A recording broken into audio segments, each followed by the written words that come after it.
Thanks for joining us for KBOI 2 News Midday. I'm Kelsey Anderson. Now to your top 11 stories at 11 o'clock.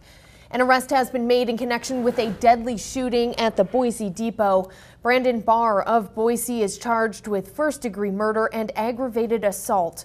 Officers say a 24-year-old Boise man is dead after the shooting. It all happened just before 9 o'clock last night. Witnesses in the area say the two men got into an argument that turned violent. Police say there is a possible motive, but that information is not being released at this time. A 5-year-old boy remains in the hospital after being dragged by a minivan in Boise.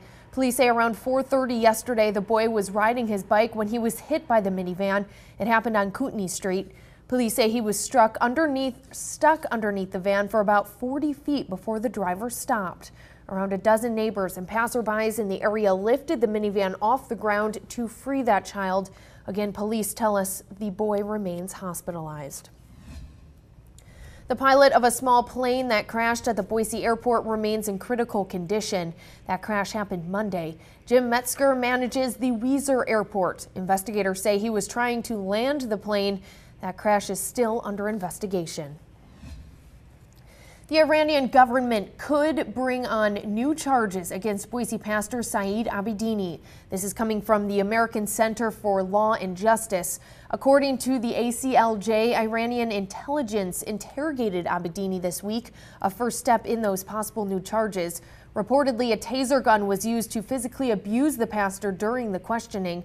Saeed has been imprisoned in Iran for 3 years now, fulfilling an 8-year sentence. The parking spots in front of Idaho Mountain Touring on 13th and Main will stay for now. ACHD commissioners voted to keep the spots at a meeting last night. ACHD has plans to convert 13th into a two-way and wanted to take the spots away to put in a turning lane. However, the owner of Idaho Mountain Touring says those spots are critical for his business. It would have been huge. It would not have put me out of business, but it would have had a significant impact on my business. As commissioners looked at their options, ultimately they decided, or that decision came down to whether traffic flow should take precedent over parking. Well, for now, they say those parking spots will stay. The Pope addressed a joint meeting of Congress this morning, touching on topics like climate change and the death penalty. Later, he will hold a prayer service at St. Patrick's Cathedral. We'll have a wrap-up of his address to Congress coming up in just minutes. Police say they did not want too many details on the street in the immediate aftermath of a sexual assault that happened in Boise last month. The attack along the Boise River happened on August 20th, but details and a sketch of the alleged suspect weren't released to the media until this week. Officers say there is no threat to the public. While police say this is an isolated incident, they are reminding locals there is safety in numbers on the Greenbelt, especially at night. A section of the Gowan interchange will be closed overnight. The westbound I-84 off-ramp will close while crews install light posts.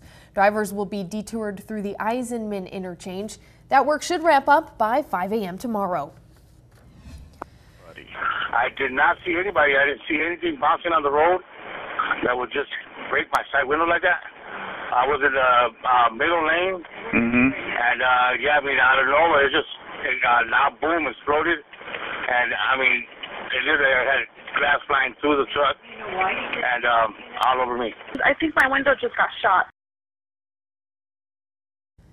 These are 911 calls that have been released in the Phoenix freeway shootings that have had drivers on alert and avoiding a major interstate for weeks now.